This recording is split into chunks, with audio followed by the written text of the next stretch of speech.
In the 5th year of our engagement, Meng Xijuan still refused to marry me. The first time he rejected me, he said the king was placing great trust in him. How could he indulge in romance? That made sense. So I nodded and waited another 2 years. The second time he rejected me, he said the queen hadn't been chosen yet. How could a minister marry first? I was furious, thinking this king was utterly unreasonable. I had already waited until I was an old maid.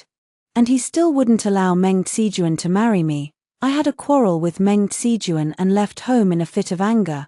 But by the water's edge, I saved a court official who was trying to end his life. One of the eligible young ladies selected for the Imperial consort selection had fled, and the court official was so distressed he wanted to jump into the river. Will I get to see the king if I enter the palace? Wang the attendant saw my unbound hair and unpainted face, and nodded with delight. That's as it should be. If you gain favor, you'll see the king every night. Very well, I nodded, gathered my skirt, and stepped into the lacquered carriage. When I meet that king, I'll be sure to ask him properly why he won't allow Meng Xijuan to marry me. Miss, if you leave, how am I supposed to explain to young Master Meng? Xiao Dao panicked. I thought for a moment, lifted the curtain, and waved my hand. Just tell Meng Xijuan that AW is still angry with him and won't be back for dinner today. Hello, everyone. Welcome to my channel. Subscribe us to read wonderful stories every day. Now the story begins. As the curtain fell, Attendant Wang looked me up and down and exclaimed in admiration, "This young lady's countenance is of the utmost nobility." I waved my hand dismissively. I've long grown tired of such polite flattery. Back when I was hunting rabbits in the mountains, I saved Meng Xijuan's life, and his fortune-telling grandmother said, "This girl's fate is extremely noble." An extremely noble countenance. I had intended to use Lord Meng Xi's life-saving favor to exchange for a jar of fine salt, or perhaps a roll of fine brocade, because of this one sentence. Well, the fine salt was gone, and the fine brocade was gone too. The Meng family matriarch arranged an engagement between me and Lord Meng Xi, saying that once I was taught the proper etiquette and a good day was chosen, Lord Meng Xi would marry me. I thought about it and decided, fine. Getting married would be acceptable. After all, no one in Day's village thought much of me, a wild girl, and when my father was gravely ill, he said his greatest regret was not seeing me married, but Meng Xijuan was always too busy to marry me. The first year our engagement was settled, he said the king suddenly favored him. How could he indulge in love? That made sense. So I nodded and waited for 2 years. In the 3rd year, he said the queen's position was still undecided. So how could a minister marry first? I got angry, thinking the king he served was so unreasonable. I had already waited until I became an old maid. Why wouldn't he let Meng Xijuan marry me? Until this morning, on my birthday, Meng Xijuan still had to go to the palace to select the ceremonial robes for the queen's coronation.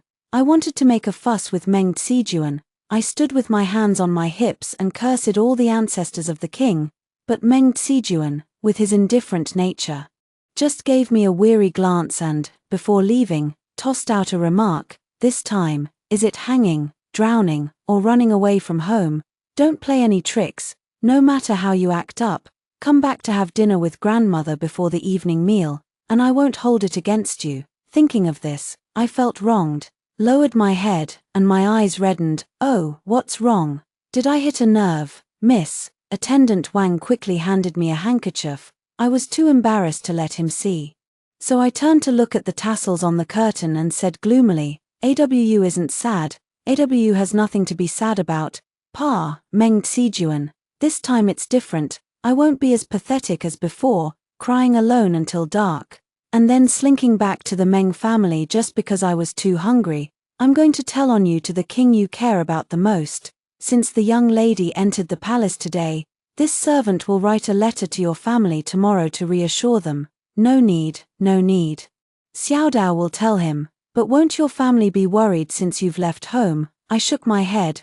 Lord Meng Xi would never be in a hurry. Last time, I ran away from home in a fit of anger for a day, and came back pitifully in the evening with an empty stomach. I wanted him to coax me a little, so I said, Lord Meng Xi, today Awu ran away from home. Meng Xijuan was reading a book and didn't even lift his head. Is that so? Since you ran away from home, why did you come back? Why did you come back again? Because Xianxia is too far from here. AW had nothing to eat and walked for a long time on an empty stomach, but still couldn't find the way home, so this time when I leave home, he won't be anxious, then there's no need to tell him, lest he thinks I'm trying to pressure him. After I lodge my complaint with the king, and Lord Meng Ci finishes court, I'll return with him. But what kind of person is the king? Is he going to show favoritism towards Meng Xijuan? Attendant Wang looked at me with a cheerful smile. His Majesty is extremely benevolent and filial, and he is also very compassionate towards his servants. I don't believe that at all. If that were the case, why wouldn't he allow Meng Xijuan to marry, and why would you try to drown yourself? Attendant Wang couldn't meet my eyes out of guilt. I had a rough idea the king was a hypocritical man who cared deeply about saving face. Would such a king really speak up for me, Uncle Wang? What kind of people does the king like? I want to please the king so that he will show me some favor. Guessing my thoughts, the royal attendant smiled knowingly. No one knows what kind of woman the king likes. Over the years, the Queen Dowager has gone to great lengths for the king, daughters of commoners, maidens from noble families, and high-born ladies from her own clan. Does the king like all of these? The royal attendant shook his head mysteriously. None of these does the king like. Biting on the reed stalk, I gazed absent-mindedly at the wild geese in the sky, feeling a bit uncertain in my heart.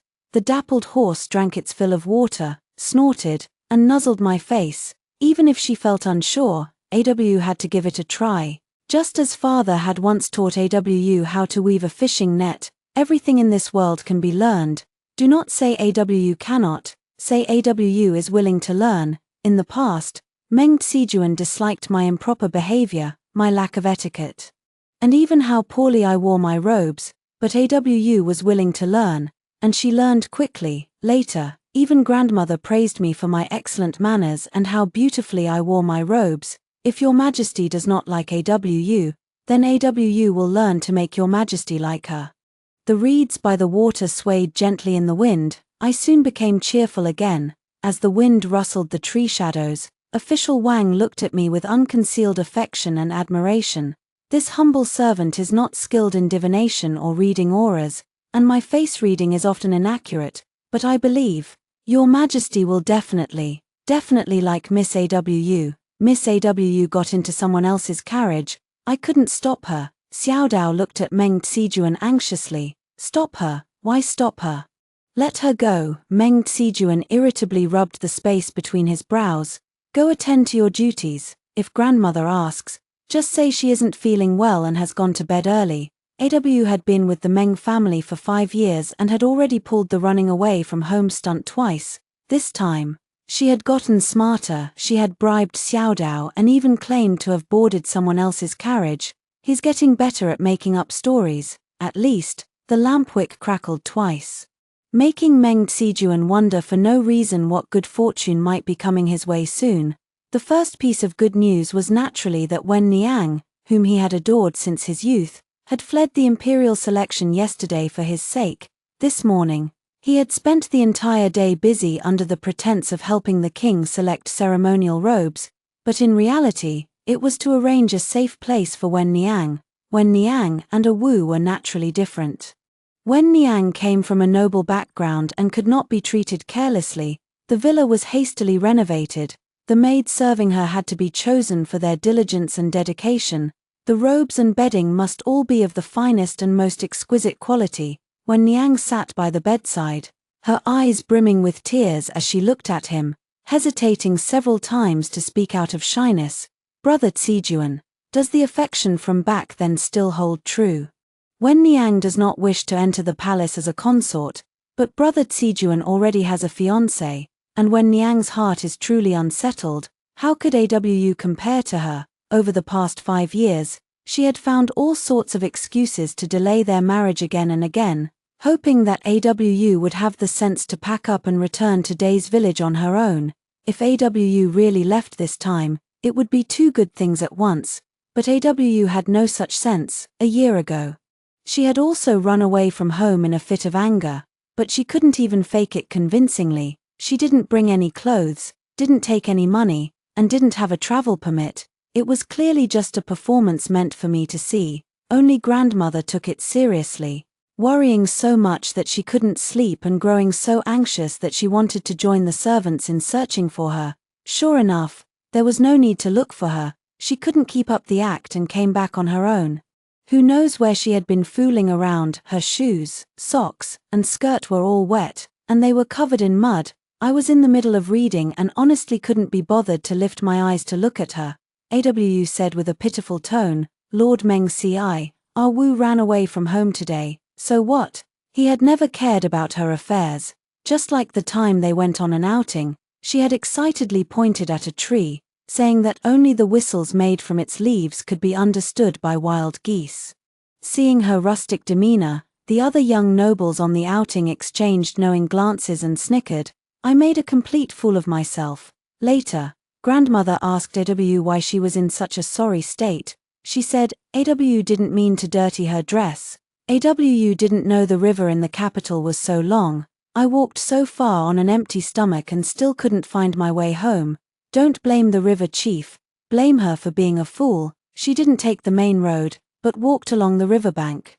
But last time she ran away from home, she went hungry, so this time she should have learned her lesson. She'll definitely come back before dinner. Set aside a bowl for her. The sky gradually darkened, and the bowl of rice set aside for AW grew cold, but she still hadn't returned. The maid, lacking perception, was about to clear the rice away. Put it away and we'll heat it up tonight. This way, if that troublemaker comes back in the middle of the night and disturbs grandmother, we won't have to start a fire and cook again. For some reason, Meng Xijuan always seemed absent-minded. Normally, he could read 10 lines at a glance. How come the book in my hand hasn't had a page turned for half a day?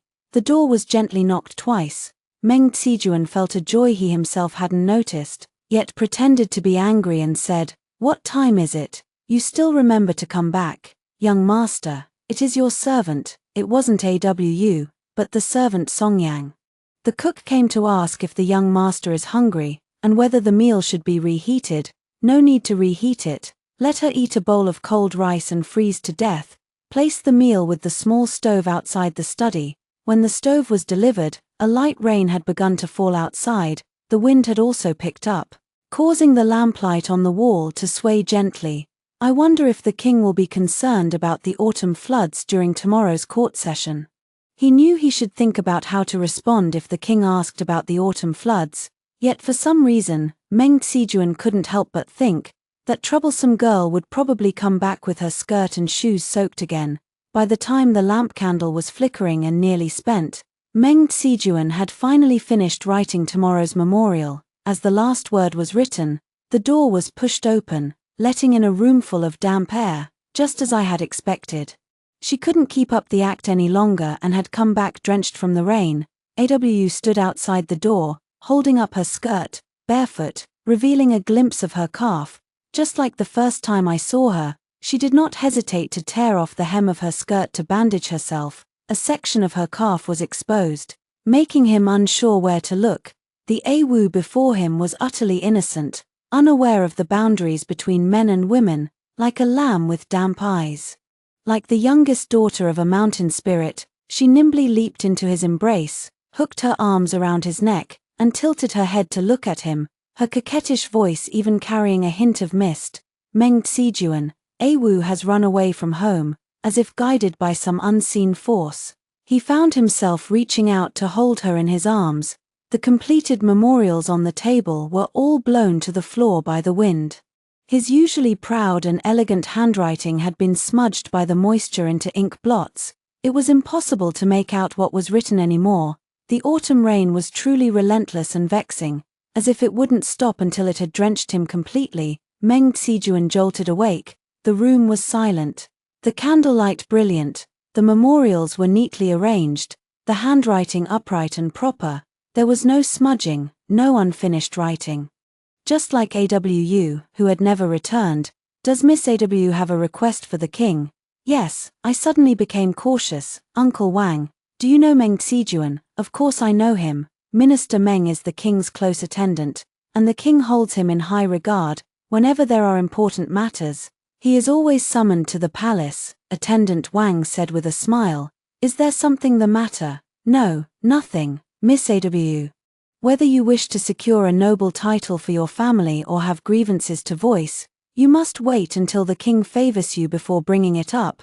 The royal attendant glanced around and whispered, and you must never let the Queen Dowager know. She detests this sort of thing the most. I quickly nodded in agreement. I must wait until the king favors me before I lodge my complaint. I'll demand that he grant me and Meng Xijuan a marriage decree. Aunt Ju from the Caisang Palace helped me change into new clothes, applied makeup, and tied a small piece of jade to my waist. You must not break this jade, and you must not lose it, Aunt Ju earnestly warned me. If you lose it, you won't be able to see the king. When I ran out of the room all dressed up, I saw more than a dozen girls dressed exactly like me. I thought for a moment and immediately understood the reason behind this. When Meng Xijuan came back from court, there were also many people wearing the same clothes as him. I looked outside the Mulberry Palace and saw Lord Meng Xi's retreating figure. He seemed to have some, oh no, he must be here to catch me. In a panic, I happened to run into Attendant Wang and quickly grabbed him, pointing towards Lord Meng Xi. Uncle Wang, I need to see the king. I have something very urgent. Attendant Wang looked somewhat troubled, but seeing how anxious I was, on the verge of tears, don't cry, child. The king is meeting with Lord Meng to select the embroidery patterns for the queen's ceremonial robes. Exactly, that's why I must hurry over. Wang Shiguan suddenly understood something and asked me meaningfully, trespassing into the king's bedchamber is a capital offense.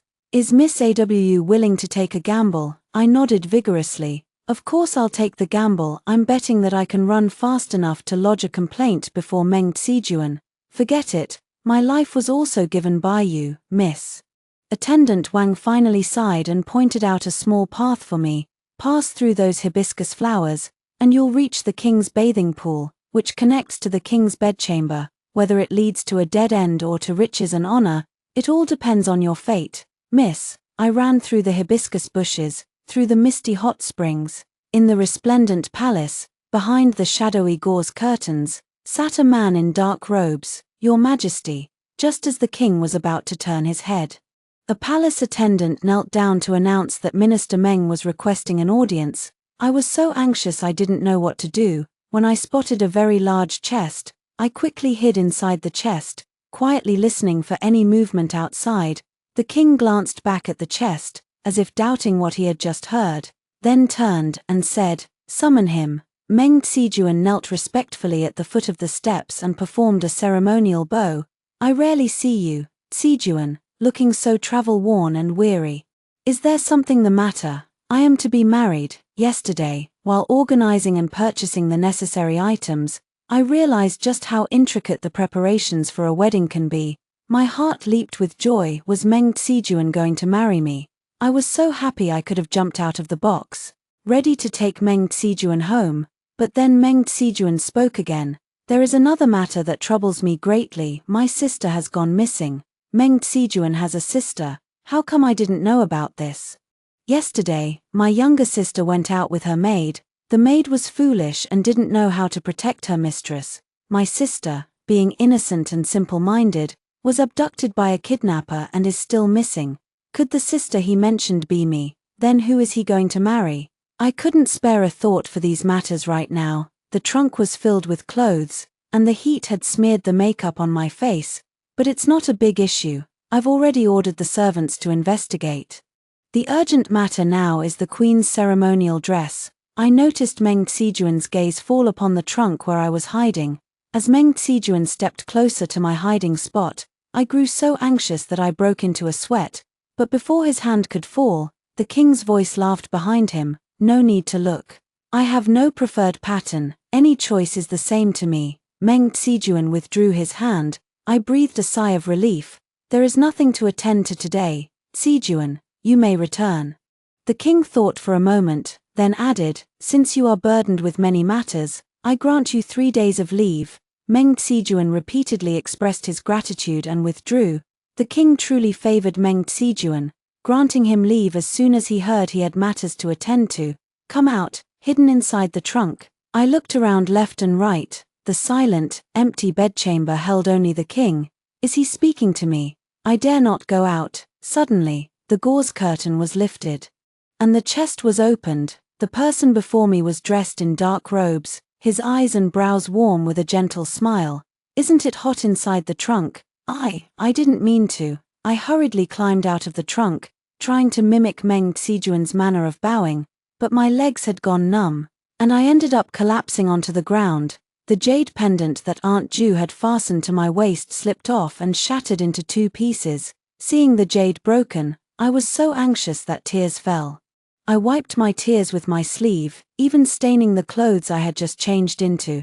It's over, Awu is finished, and AWU's marriage is also finished. Awu will never see the king again, and the king will never like Awu again. Did I startle you? The king picked up the half of the broken jade pendant and handed it to me. I shook my head, sitting down on the ground dejectedly, feeling gloomy. You didn't startle me. Auntie Ju said that if the jade is broken, I won't be able to see you anymore. My clothes are dirty too. AW has no new clothes to wear. Seeing my torn clothes and the shattered jade pendant, the king thought for a moment. So as long as you have a new jade pendant to wear and new clothes to put on, AW will stop crying.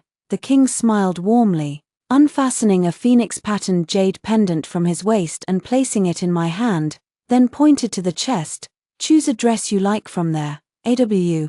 After I changed clothes, the royal attendant, hearing the summons, hurried into the hall. Seeing the phoenix pendant at my waist and the clothes I was wearing, the royal attendant trembled and knelt on the ground. Your Majesty, forgive this humble servant for speaking out of turn, but isn't this too hasty? What about the Empress Dowager?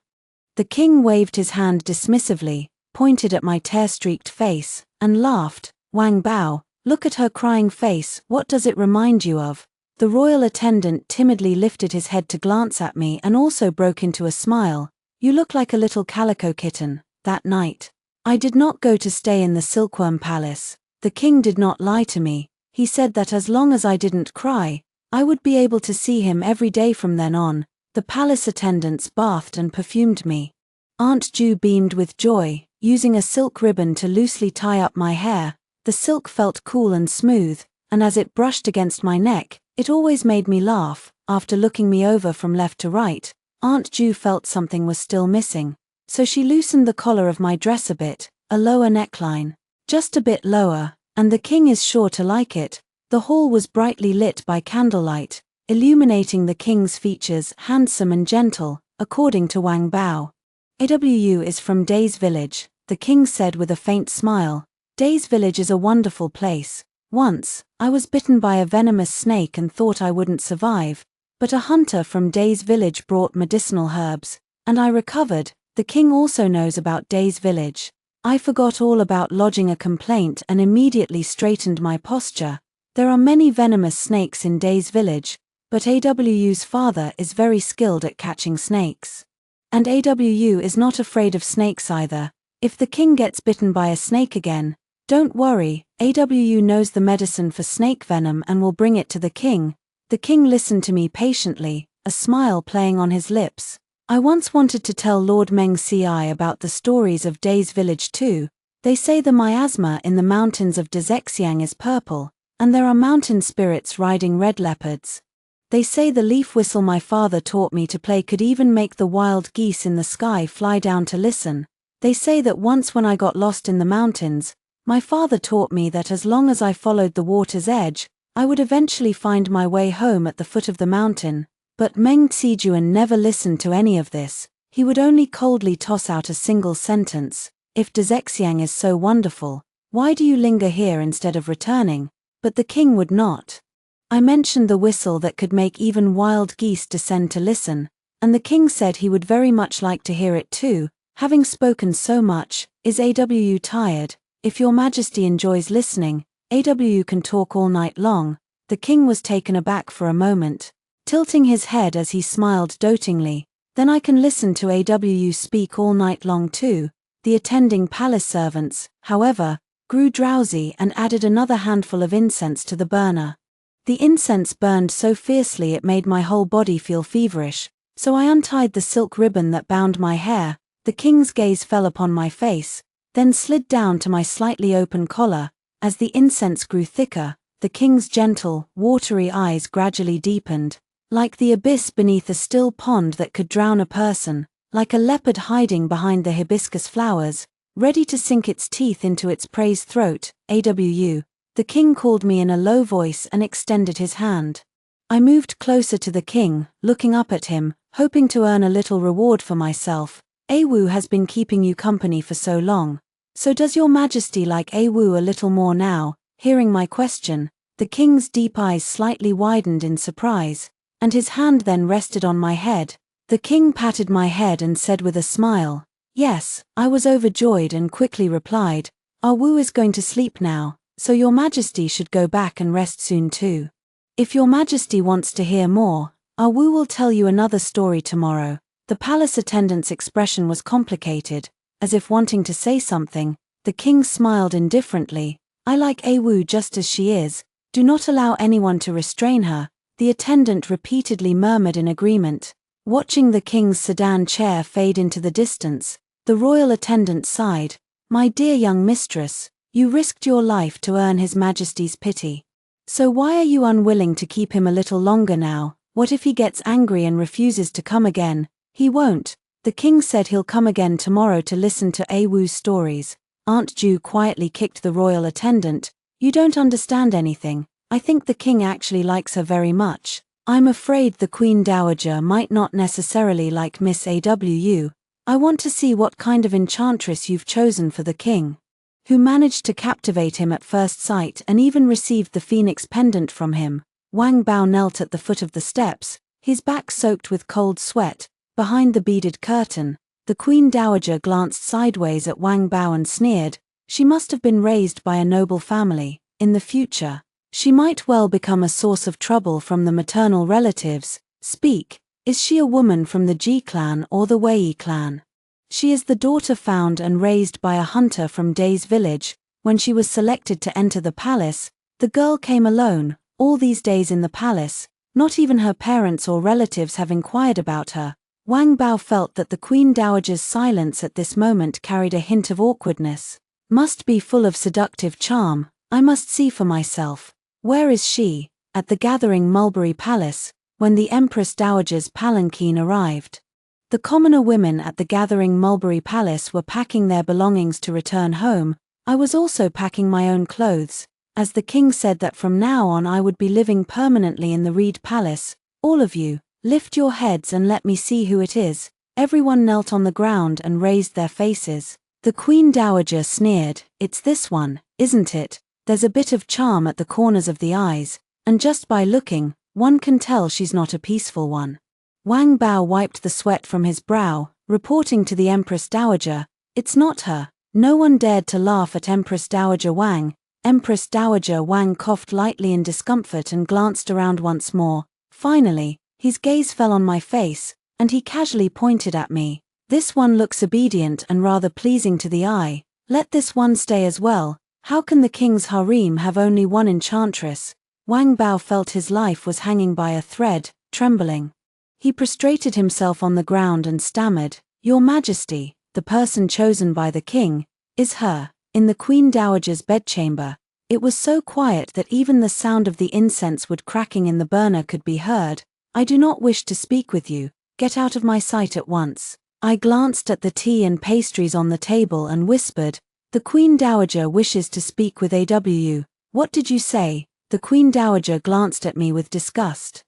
"Get out, I have nothing to say to you." "Then AW wishes to speak with the Queen Dowager." "AW spoke with the king at length yesterday. All about Day's village." "AW can tell the Queen Dowager as well." "Tell me about it." When the king hurried over after court, he heard me speaking of the mountain spirit lady riding a red leopard. Father said, "The mountain spirit maiden is the most beautiful girl he has ever seen." But later, when AW went up the mountain, she got lost several times and never saw the mountain spirit lady that father mentioned. The Empress Dowager was lost in thought. "What is your name?" "AW." This was also the name father gave me. He said when he found AW, she was always crying. Later, father learned to roar like a leopard. "AW, AW," and AW laughed, so she was named AW. And what about your father? 7 years ago, father passed away from illness. Talking about this sad memory, I felt tears welling up again.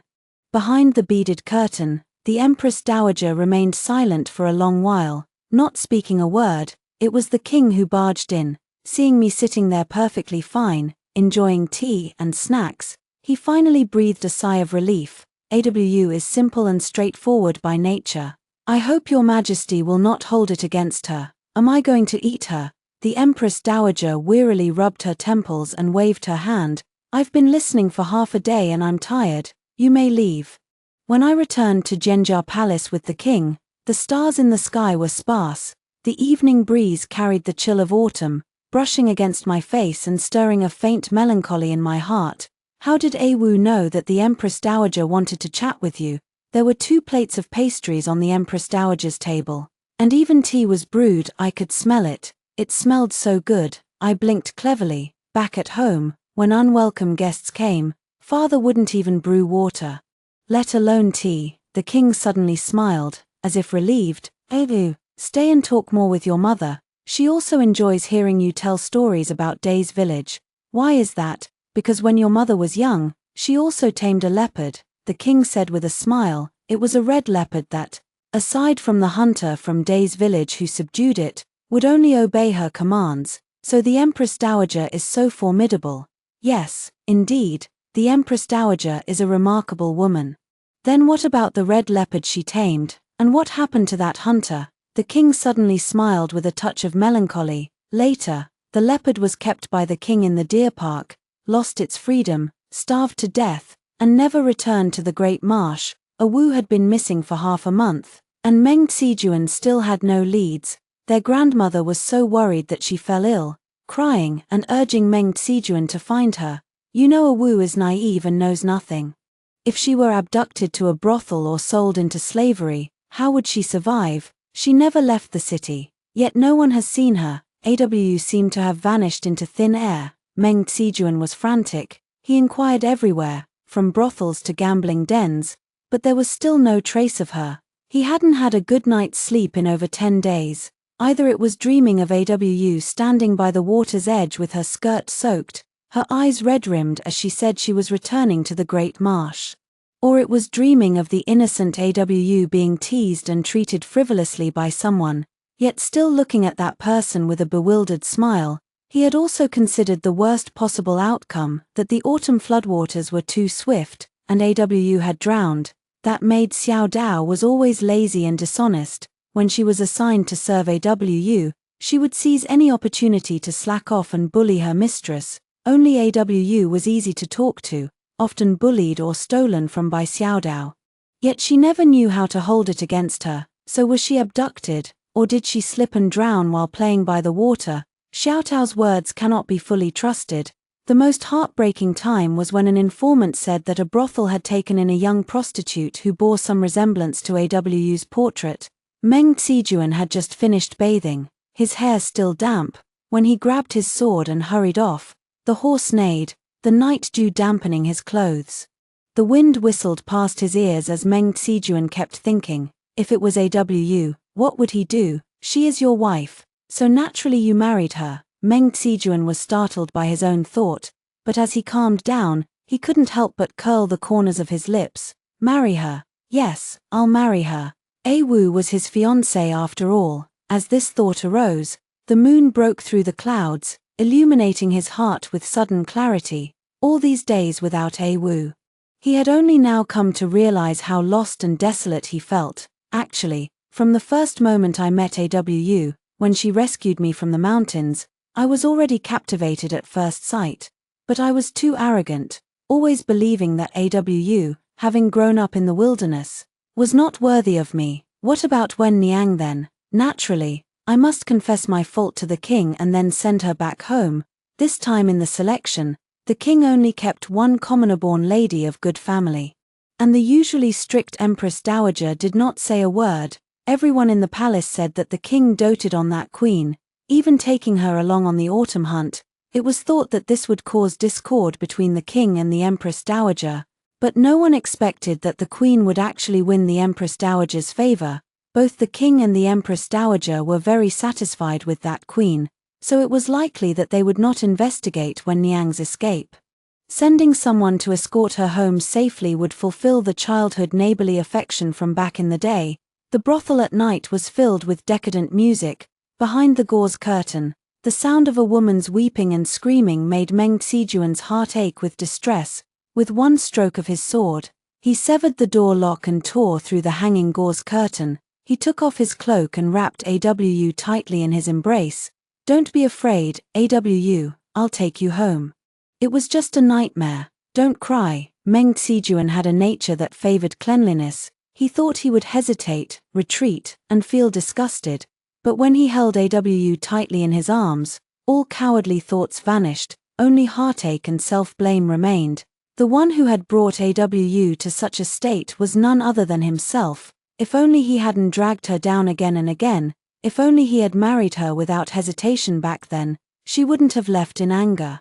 Wouldn't have suffered all this torment. "Once we return, we shall wed, we'll go back to the Great Marsh to pay respects to father. Meng Xijuan will never let AW be sad again." Meng Xijuan's eyes reddened, but then he saw the person in his arms lift their head. "What kind of talk is this, young master? When one is too concerned, one becomes confused. This prostitute is not AW at all." On the way back, the moon shone desolately on the road, and the cries of the wild geese in formation were so chilling that they nearly broke one's heart. If AW were here, she would have happily pointed at the sky and said she could blow a whistle that would make even the wild geese turn back. I shouldn't have interrupted her back then. I should have let her speak. Meng Xijuan lay despondently on the couch.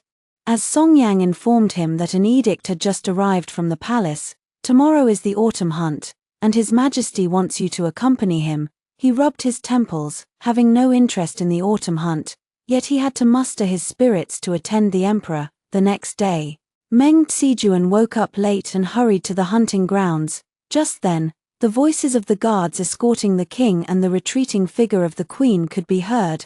Meng Xijuan knelt on the ground to confess his fault. "That day, it was not my sister, but my wife who went missing. I deeply regret not having paid her enough attention. And now my grandmother is so worried that she has taken ill. I searched for her all night yesterday and lost track of time, which is why I was late." The king was intently listening to the queen speak and did not notice Meng Xijuan. Seeing the wild geese flying in formation across the sky, the queen plucked a leaf, shaped it into a whistle, and wanted to play it for the king. Suddenly she thought for a moment, put the whistle to her lips, then lowered it again. "I won't blow it, it might delay their journey south for the winter. When they return in spring, AW will play it for your majesty." Meng Xijuan felt as if struck by lightning, abruptly raising his head to look at the queen. That figure and voice are exactly the same as AW's. The king gazed at her with adoration, listening to her chatter incessantly. The queen pointed at the river and said, "Back when I got lost in the mountains, father taught AW to follow the streams and rivers downstream, and I would find my way home. So every time AW felt homesick and sad, she would walk along the riverbank." The king smiled gently and took her hand. "The autumn floods are fierce, AW. Don't walk along the riverbank. If AW misses home, I will accompany AW back. AW is an excellent swimmer and has even saved someone before." The ever-gentle and magnanimous king thought for a moment, then unexpectedly let out a mischievous laugh. "AW's father never told you that in autumn, the rivers are home to man-eating giant toads." Man-eating toads, indeed, in the royal capital, the autumn rivers are filled with toads as tall as half a person, and they have a particular fondness for digging out and devouring human hearts. The queen seemed to believe it and cautiously moved closer to the king. The king turned his head and smiled at Meng Xijuan, saying, "Meng Xijuan, what were you just saying about your wife?" As they spoke, when the queen turned around, it was the face he had been dreaming of day and night. He stared blankly at AW. "My wife, AW," standing beside the king, happily waved at him. "Meng Xijuan, you've come at just the right time, your majesty. Our Wu wishes to beg your majesty to bestow a marriage between our Wu and Lord Meng Xi." As soon as the words fell, both Lord Meng Xi and the king were stunned, for some reason. Lord Meng Xi's complexion turned very unpleasant, And the king even stopped the autumn hunt entirely. In the king's bedchamber, I anxiously looked at the silent king, then glanced at Meng Xijuan kneeling on the floor. Did AW say something wrong? AW didn't say anything wrong, don't be afraid.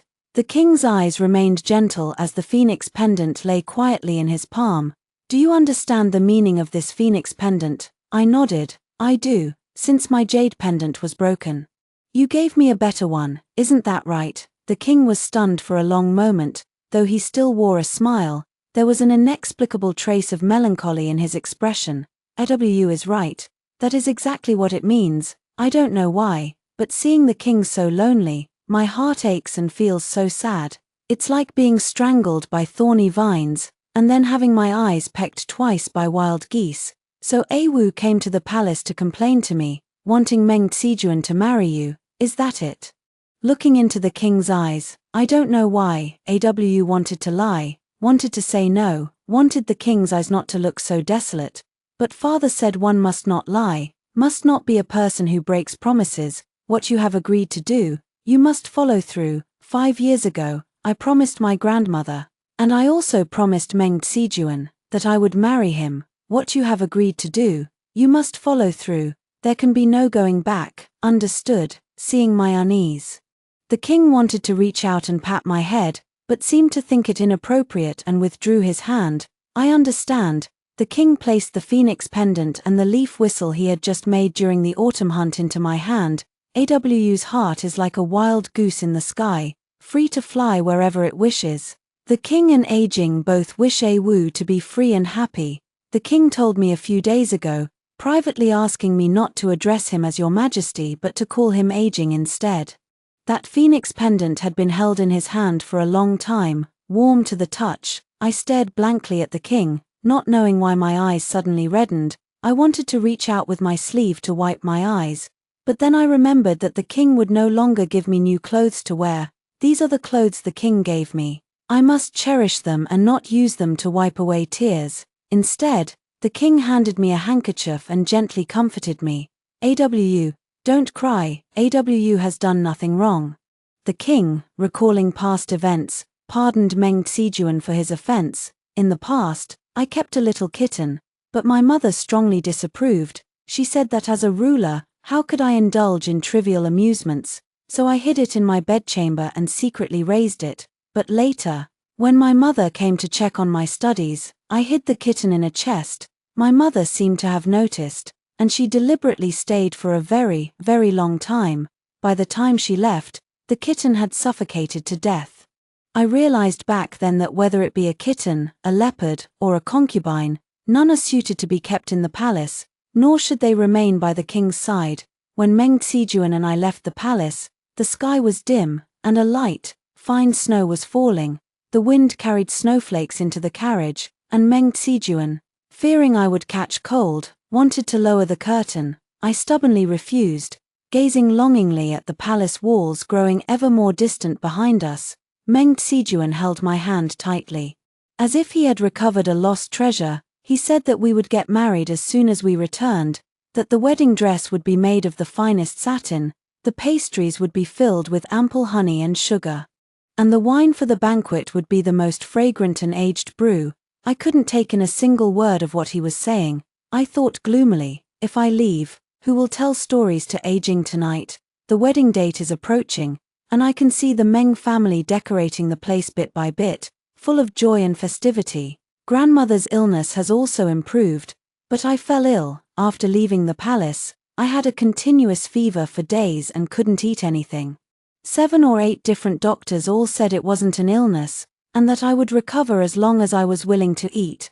Meng Xijuan went out of his way to buy me all kinds of delicious treats, peach blossom pastries, almond milk pudding.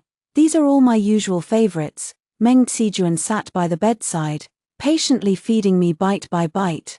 No matter what it was, the moment I smelled it, I felt nauseous and would lean over the edge of the bed, vomiting violently. During these days of my illness, the seamstress took my measurements 3 times, altering the clothes again and again. As I kept getting thinner, the doctor said it wasn't joy, nor was it consumption. They couldn't explain it clearly, but I understood it myself. it was probably the wind and snow from the day I left the palace, all blown into my heart. Because my body was too weak, I often couldn't tell whether I was awake or dreaming.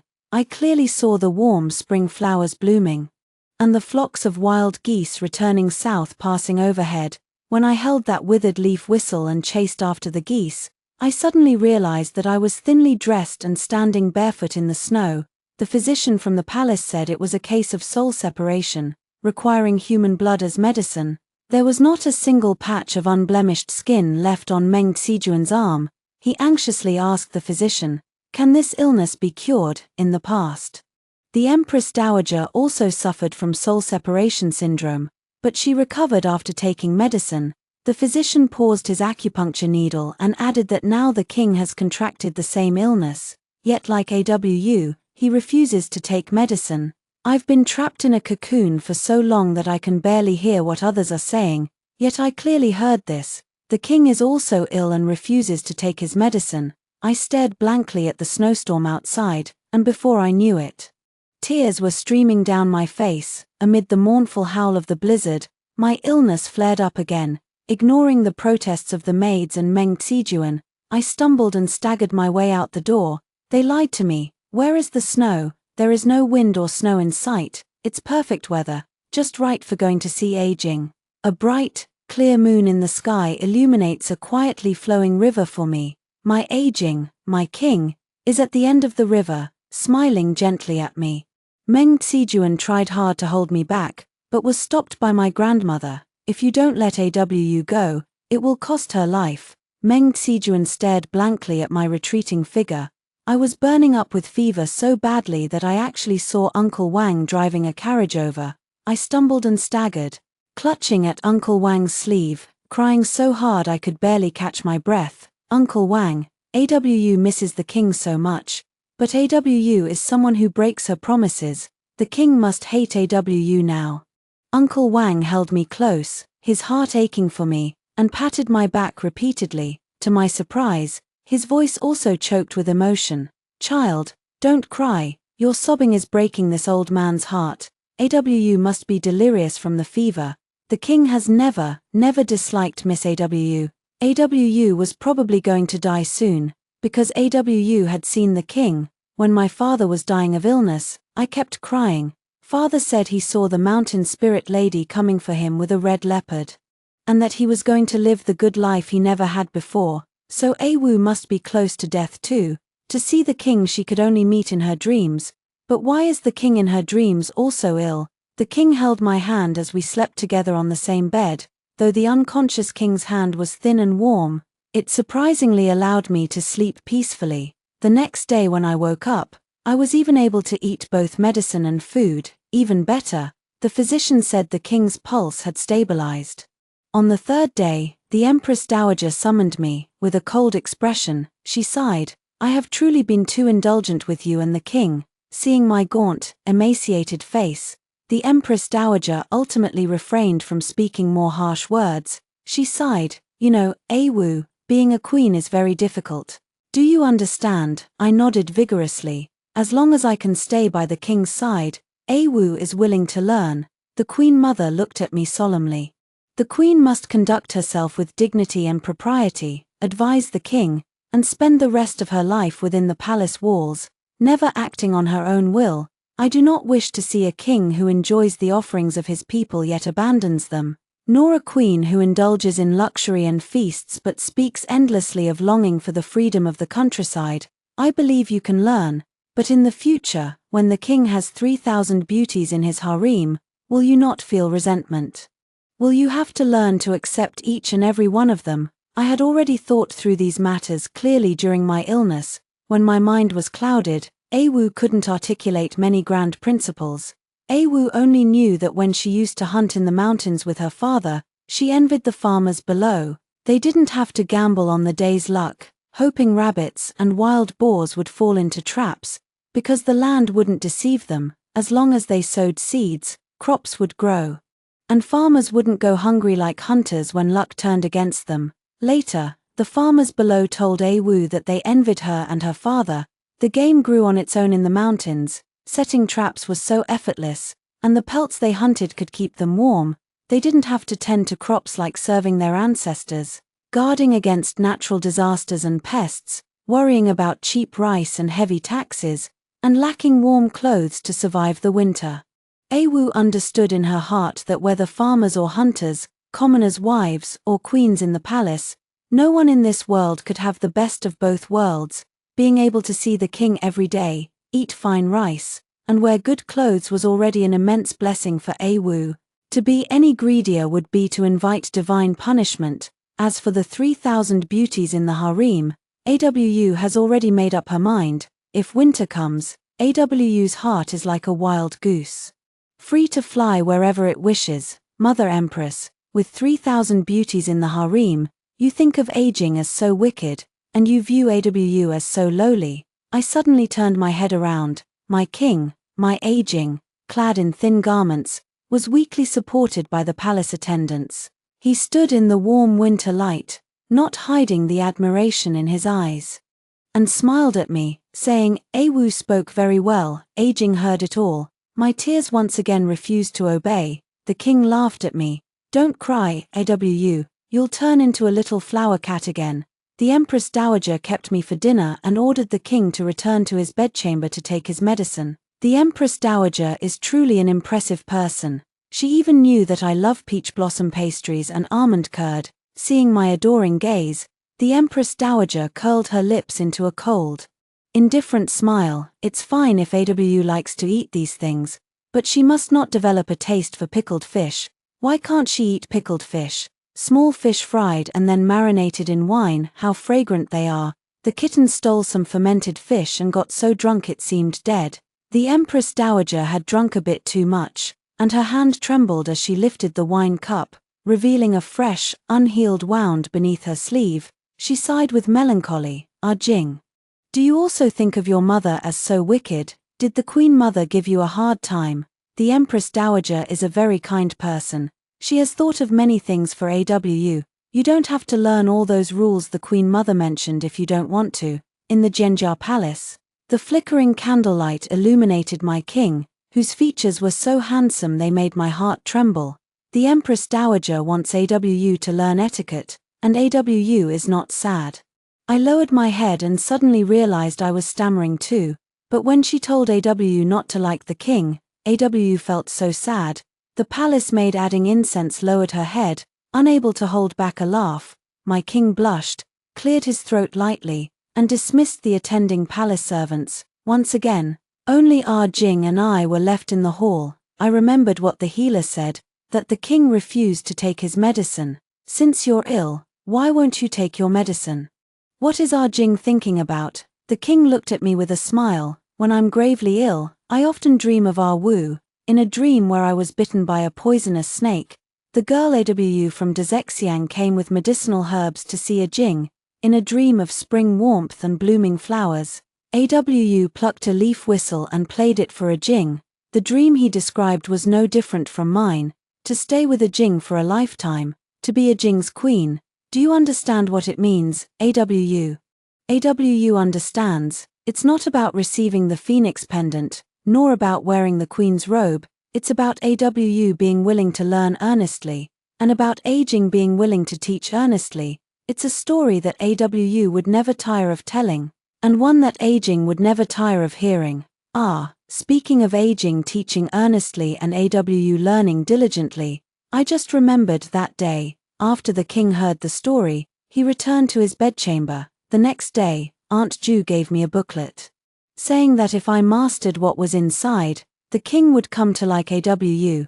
The little figures in the booklet were fighting in all sorts of ways. I couldn't understand it, so I pulled it out from under the bed and asked Aging, teach me how to read this. Aging blushed, trying to press down my hand that was flipping through the booklet, and cleared his throat lightly. You don't need to understand these things. Just let nature take its course. Of course I refused. Following the example on the first page, I flipped over and pinned Aging beneath me, looking down at him like a little leopard, proud and imposing. No, Awu wants to learn right now. Awu is willing to learn. Awu is willing to learn everything. The end.